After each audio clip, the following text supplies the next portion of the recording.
Welcome to Elizabeth's Chronicles. If you love true crime, consider subscribing.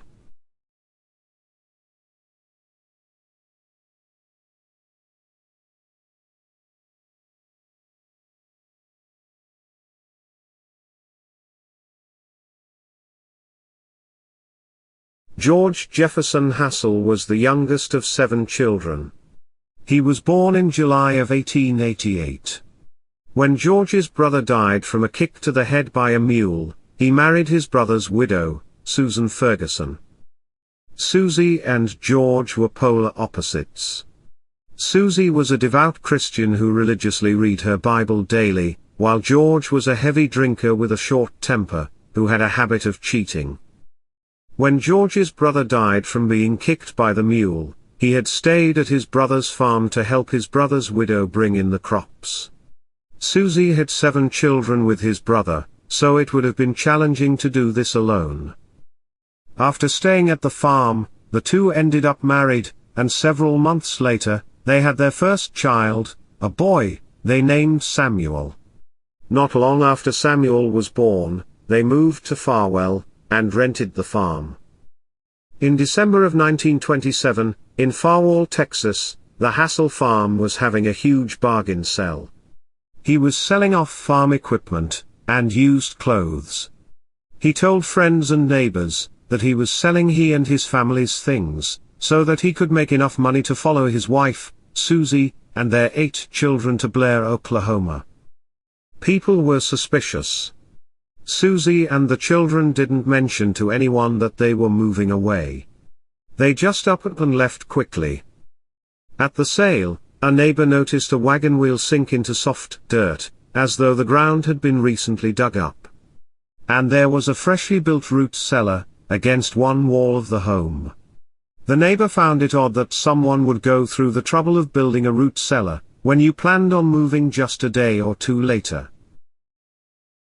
Inside the home, neighbors also found suitcases full of his wife's and children's clothes, as well as Susie's collection of religious books, which she would never get rid of. At the auction, George made $3,500. After the sale, the owner of the farm rented it out to a new family, but George asked for permission to stay, and clean up a room that he said needed attention. He stacked suitcases against one wall, and scrubbed the floor in that room. He did not leave. He stayed in the room. The new renters allowed him to stay a few more days.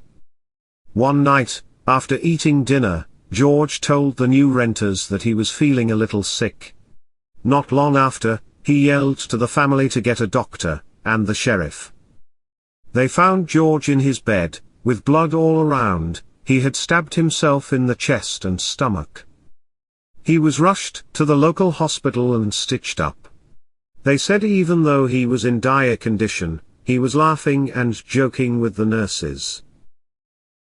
When the authorities tried sending a message to Susie to let her know of her husband's injuries, they found out that Susie was not in Blair, as George had said. When authorities found that he sold off all the family's belongings, and told everyone they left in a hurry, police were suspicious. They quickly focused on the area of the ground where neighbors had noticed had been disturbed. They began digging. They located the bodies of Susie, and all of her children. The bodies had been arranged in a mass grave, each wrapped in a blanket. Still wearing their night clothes. Beneath the body of his wife lay the axe. Susie's skull and face had been crushed. Her older sons, Alton and Virgil, had been shot with a shotgun. Russell, the youngest son, his skull was crushed by an axe. All had a stocking tied around their necks, with the exception of Alton. After George was discharged from the hospital, he immediately confessed by saying, "I did it, I did it." He requested if he could wait until he had recovered his strength, before making a full statement. He told authorities how he had lived a very chaotic childhood. His father was abusive. When he was just 13 years old, his father had beaten his mother to death.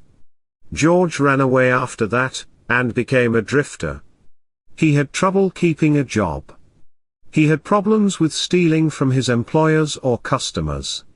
He eventually enlisted in the army, but later deserted the army to join the Navy, under a fake name. That was eventually discovered, and he ended up serving time in a military prison. George had been married 4 times prior to Susie. On the night of the crimes, George told police that he and his wife had an argument. She had made accusations that he was having sex with her 13-year-old daughter, which is his stepdaughter, Maudie. He said he went to the barn to get away, and drank some whiskey. When he returned to the home later, his wife continued to argue with him. He went back out to the barn and grabbed a ball pen hammer. He entered the home and hit her in the face twice with the hammer. He then strangled her, and when she still wasn't dead, he wrapped a stocking around her neck, then hit her in the head with the axe. Once he finished killing his wife, he decided to kill the rest of the family. He began with strangling the youngest children with stockings. He first strangled Samuel, his biological son, who wasn't even 2 years old yet. Next he strangled Nanny Martha, who was 4 years old, then Johnny, 6 years old, and David, who was 7 years old. When he got to Russell, the 11-year-old woke up, and fought valiantly for his life. That fight woke up the 15-year-old, Virgil, who also stepped in to try to fight off George. Virgil was able to get a brick and hit George several times, but in the end George grabbed his shotgun, and shot Virgil. Russell ran, and almost escaped, but George caught up to him and choked him out. However, Russell would not die. He would gasp for air, so George ended up hitting him in the head with an axe. Then he turned to Maudie, the girl his wife accused him of molesting. He strangled her with a stocking. He then drug his family into the mass grave next to the house, and waited for Alton to return from his job, which was out of state, so he would be gone for a few days at a time. Susie had an older daughter who lived in California with her husband. Although she was supposed to be visiting this weekend, she was delayed and not expected to make it in. When Alton returned home, George told him the family was visiting relatives. He fixed him dinner, and the two played cards up into the night. When Alton finally went to sleep, George shot him in the head with a shotgun. Even more shocking is that George did not stop confessing. He went on to say how over a decade earlier, in California, he had killed his previous wife and children. George refused to give any further details. Authorities tried locating where this could have happened in California, but no cases matched the description. Eventually the Hassell family murders had nationwide attention, so one lady in Pittsburgh, Pennsylvania, Gertrude Hoffman, was reading through her local newspaper when she noticed a name that seemed familiar, George Hassell. Then when she seen the pictures in the newspapers of him, she remembered. It was 10 years ago, when her sister, Marie, lived with George in Whittier, California, with her 3 children. Gertrude had visited them on their farm, but shortly after that visit, her sister and all 3 kids disappeared. George told her that Marie had moved to Australia with the children. Gertrude contacted Texas authorities, who then contacted Whittier police, who were able to locate the family using George's work history. Police interviewed former neighbors, who confirmed that Marie and her children just vanished 10 years ago, and George had told them that she had moved to San Francisco. Neighbors went on to say that the night after the family went missing, they saw George carrying a huge trunk, and then small bundles. They also noticed he was hauling large amounts of dirt from the garage. When authorities confronted George with what the neighbors had said, he confessed to those killings as well. He said Marie believed in spiritualism. That she had visions of large amounts of treasure, buried under their garage. She had made him start digging up the floor, to find the treasure. He said he just lost his temper with her, and hit her over the head with a club, then choked her to finish her off. He said he used his hands at first, but they got tired, so he switched to a rope. He then decided to go ahead and kill the children, ages 8, 3, and 1. He said it took him 3 days to bury them in the treasure hole. The house had been demolished years before, so he drew them a map of where he had buried them on the lot. When police located the remains, all were shockingly similar to his first family's murders. All had their skulls crushed, and each had a rope tied around their necks. George Hassell's trial began on January 26, 1927. Although he confessed to murdering 13 people, he was only indicted for killing Alton.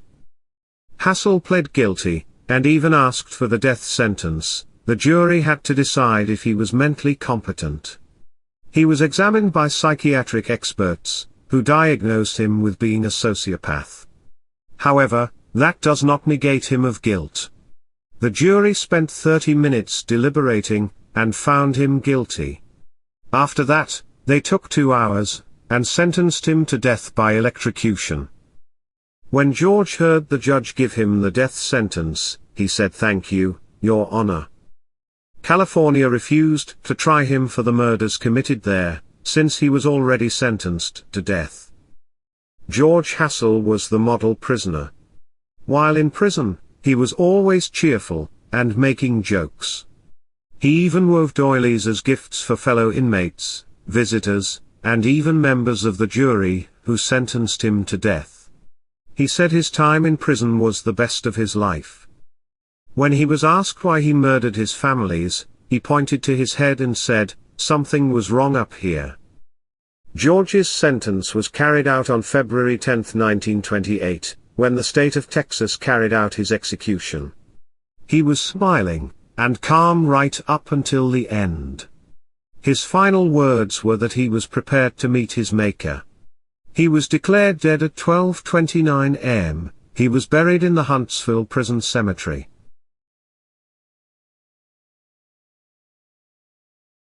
Jean-Claude was born on February 11, in 1954. His father, Aimé Romand, was a stubborn timber manager, who lacked emotions. His mother, Anne-Marie Romand, was sickly and frail. Jean-Claude spent part of his early childhood on a farm in Clairvaux-les-Lacs. While still very young, the family moved to Clairvaux, and built a house there. Everyone said Jean-Claude was a well-behaved, mild, and a sweet child. Teachers, neighbors and classmates all remember him as being eager to please while growing up and never found himself in trouble. Roman said he wanted to be just like his father. His father was emotionless, and hard-working.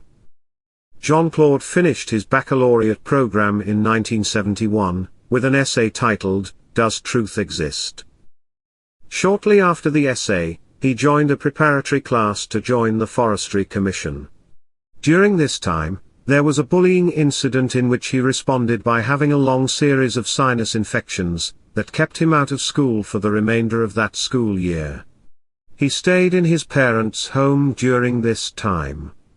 He rarely would leave home. It was at this time he decided to not pursue the Forestry Commission.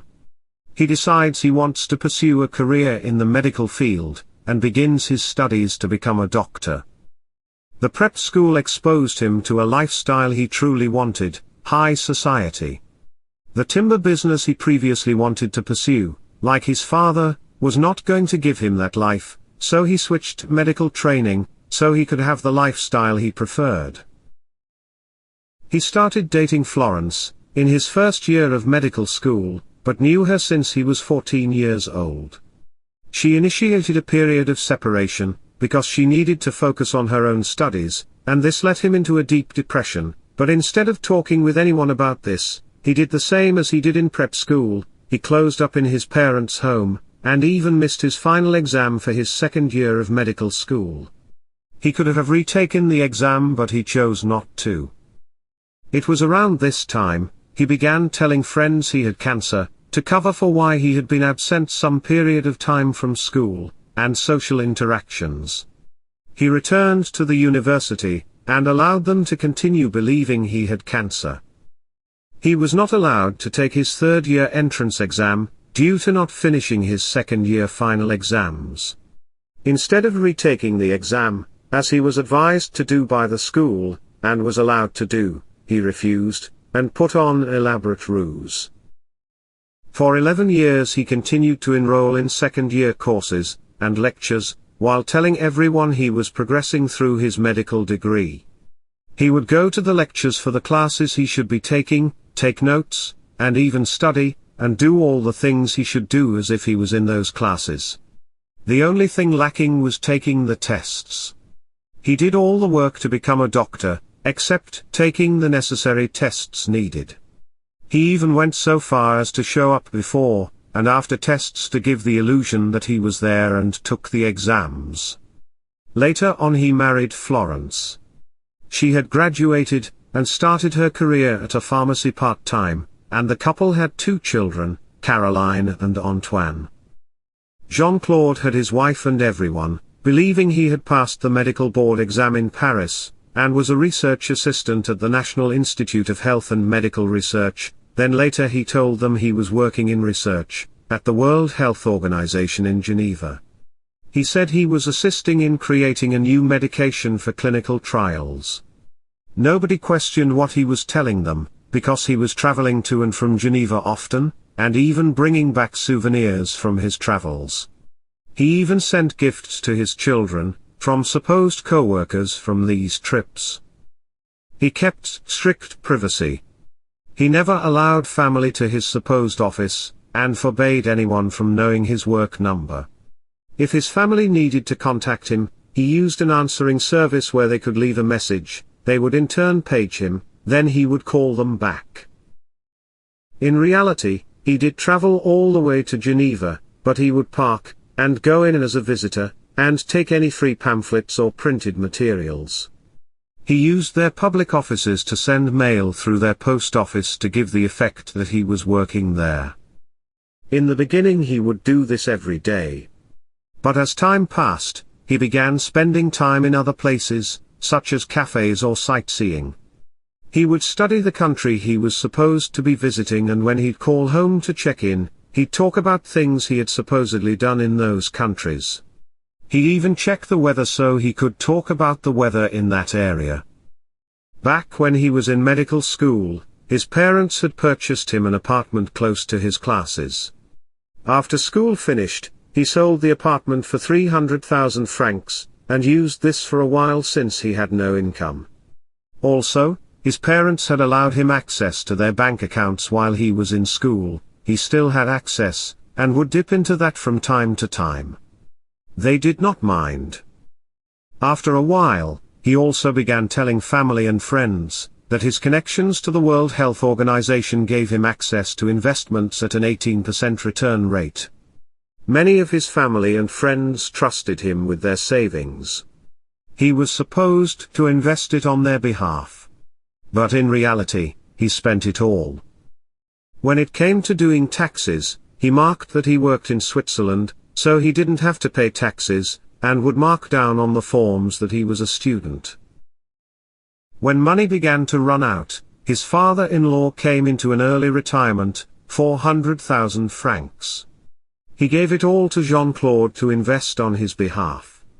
At one point, his father-in-law wanted just a little to purchase something.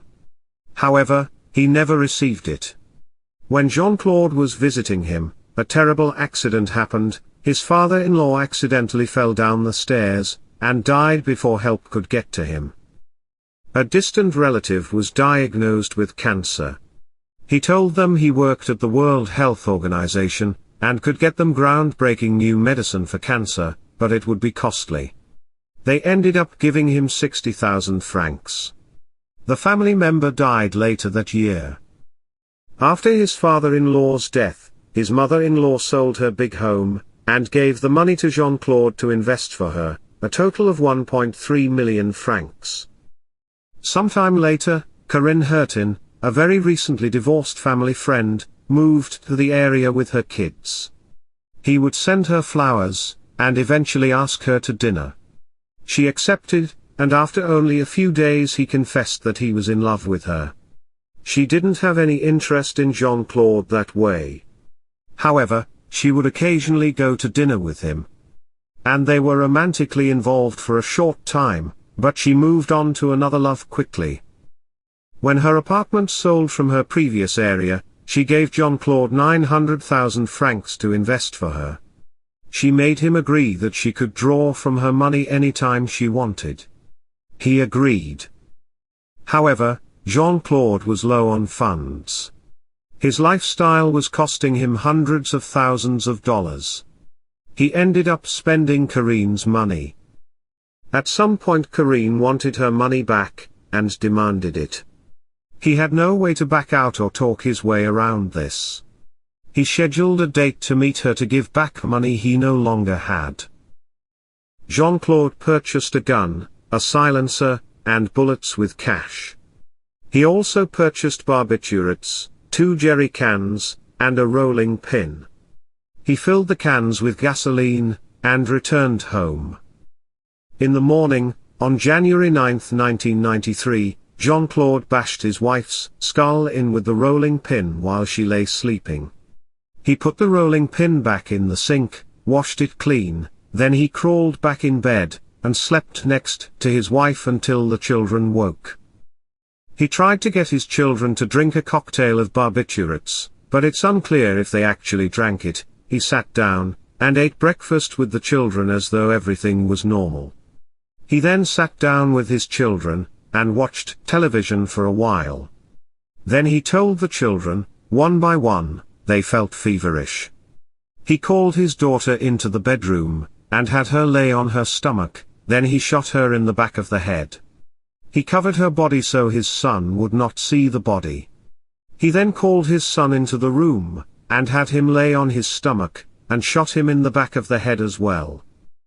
He then drove to his parents' house, and shot them both. The family dog was inconsolable, running back and forth between the two bodies barking. He ended up shooting the family dog as well. He called Corinne, and planned to meet her that evening for a fancy dinner party.